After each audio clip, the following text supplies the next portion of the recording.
Here's 5 beginner cigars that I would recommend trying and seeing if you like. First is the Ashton Classic. This is a great cigar. Like the name, it's a classic of the Ashton line. Really nice, smooth cigar. Then we also have one of my all-time favorites for beginner cigars. And honestly, it's a great cigar altogether. The Macanudo Cafe. I highly recommend, and typically this is the cigar I do recommend to people trying new cigars for the first time.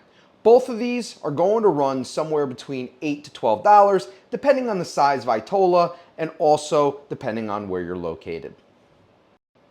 The next one is going to be the Montecristo No. 2 White Series. So if you're familiar with Montecristo, I'm sure you probably are. You've heard that brand, very popular name.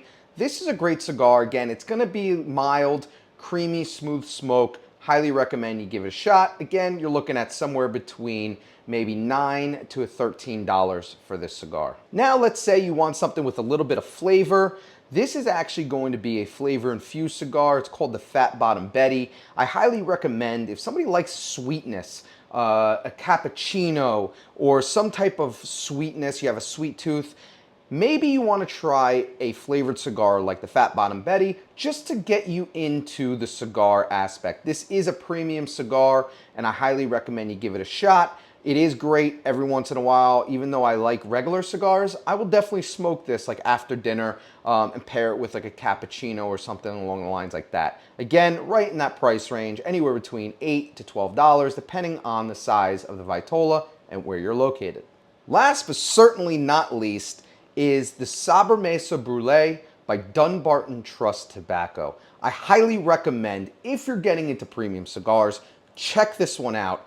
This cigar is a Connecticut wrapper with a beautiful sweetened tip. Now, what does that mean? The cap of the tip is actually sweetened just a little bit. So as you're smoking the cigar, your lips are getting sweetness, but the cigar itself is not infused. So I highly recommend, if you're making that transition maybe from infused cigars, try this. I think you'll be pleasantly surprised with the Sobremesa Brulee. Let me know in the comments if you tried any of these, if you like my recommendations, or if you have other recommendations that some of the other viewers can take a shot at. Let me know.